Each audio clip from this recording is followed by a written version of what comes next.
Coba serang Anies Baswedan, Prabowo malah kena skakmat.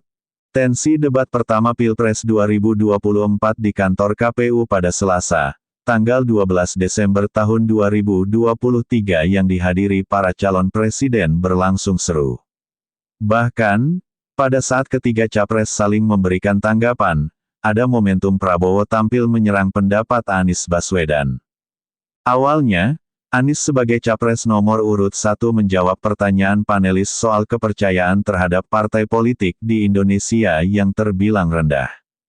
Anies menjelaskan bahwa ketika berbicara demokrasi, minimal ada 3 faktor yang harus diperhatikan, yaitu, kebebasan bicara, oposisi yang bebas untuk mengkritik dan penyeimbang pemerintah, dan adanya proses pemilu dan pilpres yang transparan. Anies menilai hal itu jauh lebih luas dari sekadar kepercayaan kepada partai politik. Menurut Anies, saat ini kebebasan berbicara cenderung menurun. Peran partai oposisi di pemerintahan sebagai penyeimbang juga menurun. Dan, sebentar lagi Indonesia akan diuji apakah pemilu akan dilaksanakan secara netral dengan adil dan jujur.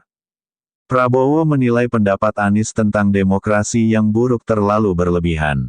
Capres urutan 3 itu menyinggung Anies yang terpilih menjadi Gubernur DKI Jakarta karena diusung oleh partai politik yang dipimpinnya saat menjadi oposisi. Terpilihnya Anies menjadi gubernur tidak mungkin terjadi jika demokrasi tidak berjalan.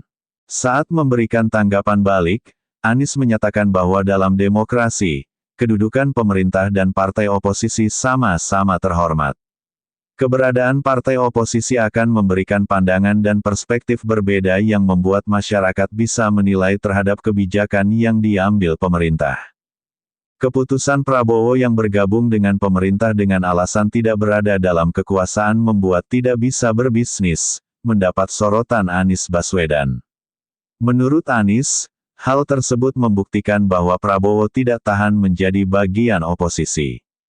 Padahal, sebagaimana ditegaskan Anies Baswedan, bahwa kekuasaan lebih dari soal bisnis, kekuasaan lebih dari soal uang, namun kehormatan untuk menjalankan kedaulatan rakyat.